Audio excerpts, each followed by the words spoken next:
आचार्य जी, आप एक तरफ कहते हैं कि शांत रहो, मौज में रहो, मगर मैं जब देख रहा हूँ कि आसपास गलत हो रहा है और मुझे सही करने के लिए शायद लड़ना भी पड़े, तो वहाँ क्या मुझे वो लड़ाई लड़नी चाहिए या बस सब कुछ यूं ही सिचुएशन के हाथ पर छोड़ देना चाहिए? हाँ मंजीत, तो जितने अशांत लोग हैं उन सबके खिलाफ लड़ाई लड़नी है।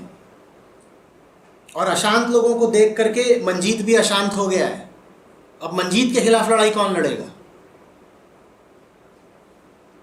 तुम कह रहे हो मैं शांत कैसे रहूं जब आसपास इतना उपद्रव है।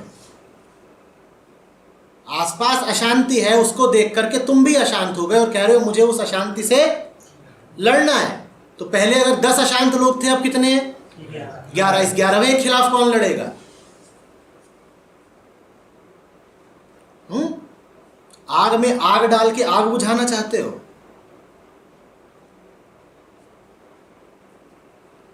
तुम्हें किसने कह दिया कि लड़ने के लिए अशांत होना जरूरी है?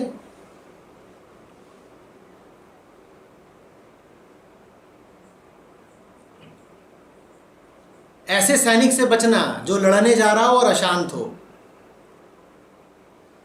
ये किसी काम का नहीं होगा। च्वांगजू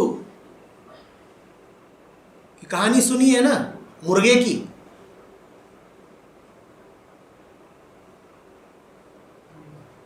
तो एक मुर्गा है, उसको तैयार किया जा रहा है मुर्गे की लड़ाई के लिए। मुर्गे एक के ऊपर एक छोड़े जाते हैं, मुर्गे आपस में लड़ते हैं, उन पर सट्टा लगता है, मनोरंजन होता है, ये सब चलता था। तो उसको बढ़िया खिलाया पिलाया जाता है, उसके पंजे पहने किए जा रहे हैं। और तो उसका जो प्रशिक्षक है, मुख्य प्रशिक्षक, वो देखने जाता है मुर्गे को। मुर्गे की 1 महीने की शिक्षा हुई है, अभी प्रशिक्षण हुआ है अभी। और उसने देखा कि ये जो मुर्गा है, ये दूसरे मुर्गों को देखते ही फनफना करके कूदने लग जाता है, आवाजें मारता है। विरोधी मुर्गा अगर दूर भी है तो जमीन पे चोंच मारने लग जाता है गुस्से में। तो ये जो मुख्य प्रशिक्षक है वो कहता है अभी नहीं, इस मुर्गे की अभी और तैयारी कराओ,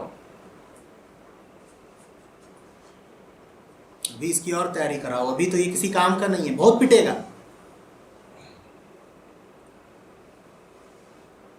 तो कुछ महीनों बाद वापस आता है, कहता है अब दिखाओ इस मुर्गे का क्या हाल है।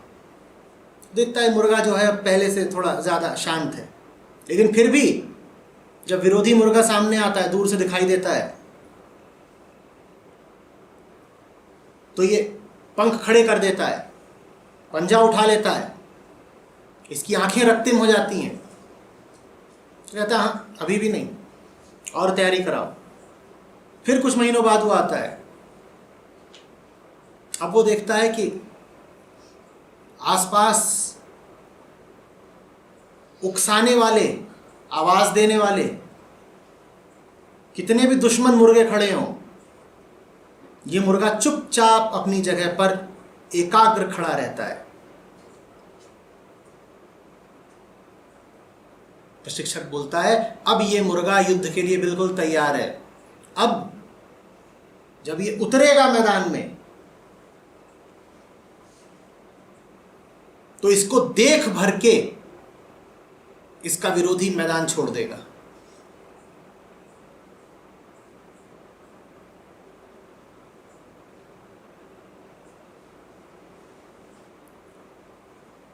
उथले जो बर्तन होते हैं उनमें चीजें जल्दी उफनाने लगती हैं ना। गहराई चाहिए, इतनी जल्दी नहीं उफनाते। याद रखना, ये जो आसपास 10 लोग अशांत हैं तुम्हारे, वो भी तुम्हारे ही जैसे हैं, और वो इसलिए अशांत हैं क्योंकि उन्हें भी लग रहा है कि कहीं कुछ गलत हो रहा है। जैसे तुम्हें लग रहा है कि इन 10 लोगों की अशांति गलत है, वैसे ही उन 10 लोगों के पास भी अपने अपने तर्क हैं अशांति के पक्ष में। उन्हें भी लग रहा है कि कहीं कुछ गलत है, इसलिए अब हमें हक है अशांत होने का। दफ्तर में मेरी तरक्की नहीं हुई, मैं अशांत हूं। कोई मेरा हक मार ले गया, मैं क्रोधित हूं। सबके पास वाजिब वजह हैं अपनी दृष्टि में। अशांति के लिए कोई वाजिब वजह नहीं होती। बेवकूफी के पक्ष में तुम कौन सा बोध भरा तर्क दोगे?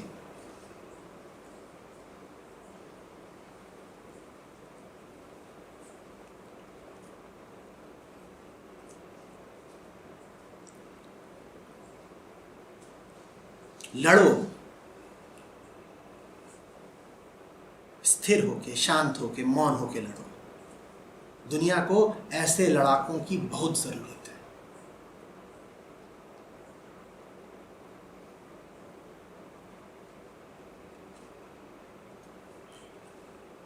कबीर साहब का सूरमा है, वो लड़ता ही जाता है। वो कहते हैं कि वो कभी रण क्षेत्र से, खेत से हटता ही नहीं है।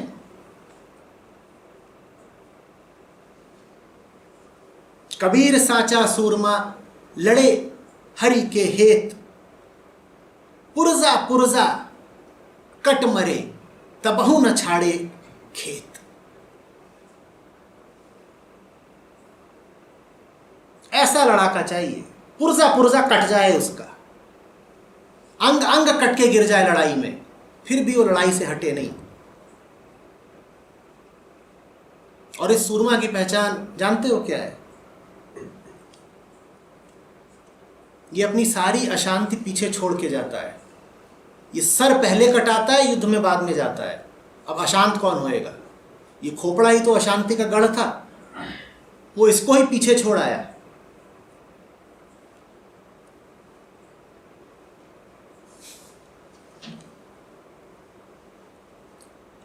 तो लड़ाई चाहिए, निश्चित रूप से चाहिए, धर्म युद्ध चाहिए, जिहाद चाहिए।